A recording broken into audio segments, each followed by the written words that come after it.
तर आजची तरुणाई सोशल मीडियाच्या गर्केमध्ये अडकलेली दिसून येते। मात्र नाशिकमध्ये राहणाऱ्या चारुदत्त थोरात या तरुणींच्या घरी गेल्यावर आपल्याला आश्चर्याचा धक्का बसल्याशिवाय राहणार नाही।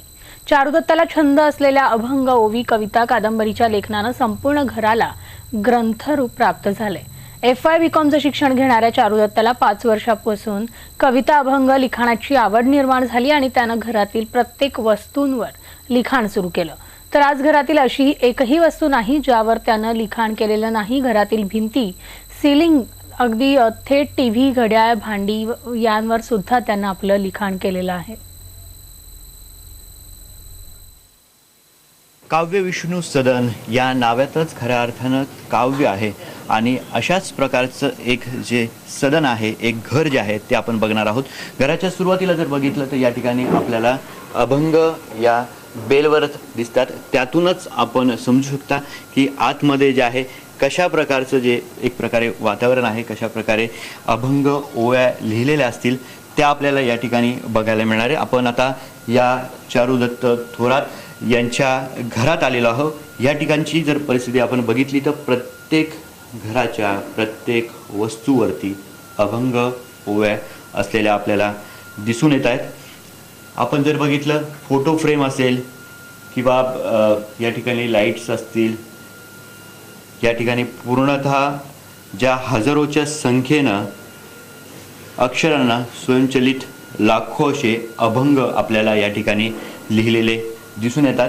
आपण आता आतमध्ये जाणार आहोत। आतमध्ये देखील अशाच प्रकारे जे आहे अभंग असतील, ओव्या असतील त्या लिहिलेल्या आपल्याला दिसून येतात। आपण जर या ठिकाणी आलो तर या ठिकाणचे बेसिंग सुद्धा जर बघितले आपण त्या बेसिंगवर सुद्धा अभंग, ओव्या, कादंबऱ्या आपल्याला लिहिलेल्या दिसून येतात।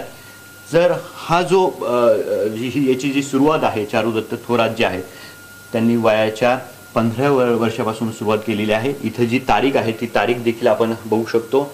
12/5/2014 7:30 वाजेपासून त्यांनी हे अभंग, ओव्या जे आहेत त्या आपल्या घरातील प्रत्येक वस्तूवरती लिहायला सुरुवात केली। काव्य विष्णू सदन म्हणजे काव्यात्मक विष्णूंचं सदन, ज्याच्यामध्ये लोकांना जीवनाचा अर्थ कळेल, ज्याच्यामध्ये लोकांना आपल्या सुख आणि दुःखांना कसं दूर करायचं त्याचा सारासार वैज्ञानिक दृष्टिकोनातून याचा अर्थ सांगितलेला आहे।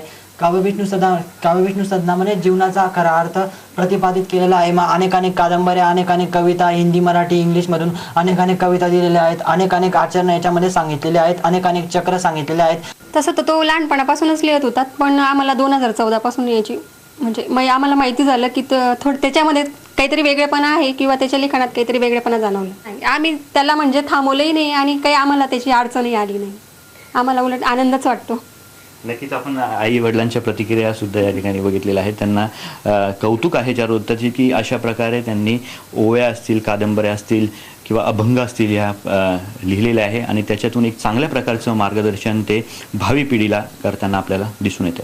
हेमंत बागुलसह कपिल भास्कर, IBN लोकमत, नाशिक।